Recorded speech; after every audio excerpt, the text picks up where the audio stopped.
Hey YouTube, it's Pop Pop. I wanted to talk to young people, especially that get on TV and get on the tube and give homage to Lucifer and say that he's the rebel and he is the light.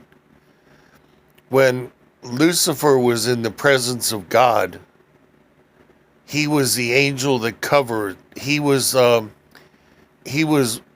kind of like a lampshade in the presence of God, because it says that even the angels in heaven can't directly look at God.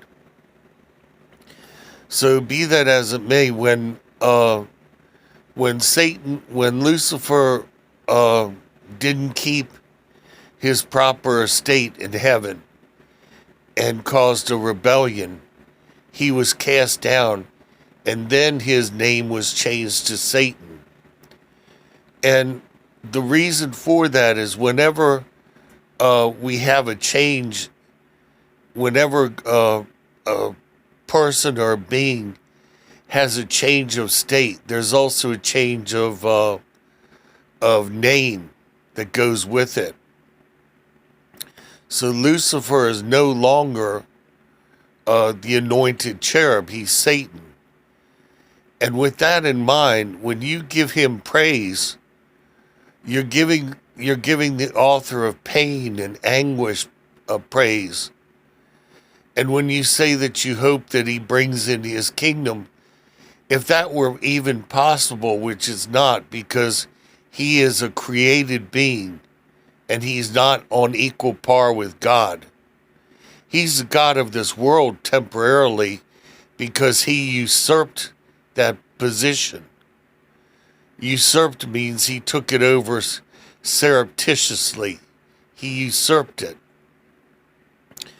But for you people who hope someday that the kingdom of Satan will come in, you're misled, because Satan has no love to offer. Satan's not going to pat you on the head and say, "Well done, my good and faithful servant."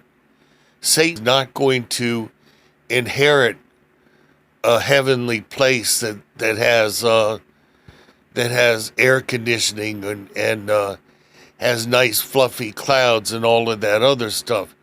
Satan is doomed for the pits of hell and the lake of fire. And see, you people that laugh about it and say that you're going to have a party in hell, hell is a dark place and a lonely place where you're constantly falling into the pit.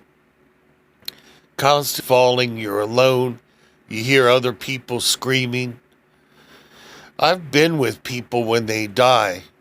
I was with my father when he died, and my father had the born again experience, and he died very peacefully. And I know that my father is in heaven waiting for me. But you people that are misled, and people who mock God, people like Bill Maher, who said that the Romans were wussies because, on top of everything else that they did to Jesus Christ, that they didn't pluck his eyes out when he was on the cross. That is a horrendous blasphemy that he will have to account for in that day. And he's an old guy. He's not going to live forever. And when his time comes, he is going to have a horror when he goes to die, because he'll understand what he did, his blasphemy to God. But in any case, you're young right now, and you have the feeling that you're going to live forever, and you either blaspheme God or you say that God doesn't exist. I can tell you, as an older man that has been through a lot, that there is a God, and he's a loving God. But if you blaspheme and you turn down his loving offer of salvation, you have got a fearful eternity waiting for you. and it's an eternity that you won't be able to fix. Once you're in eternity, that's that. You can't do anything about it.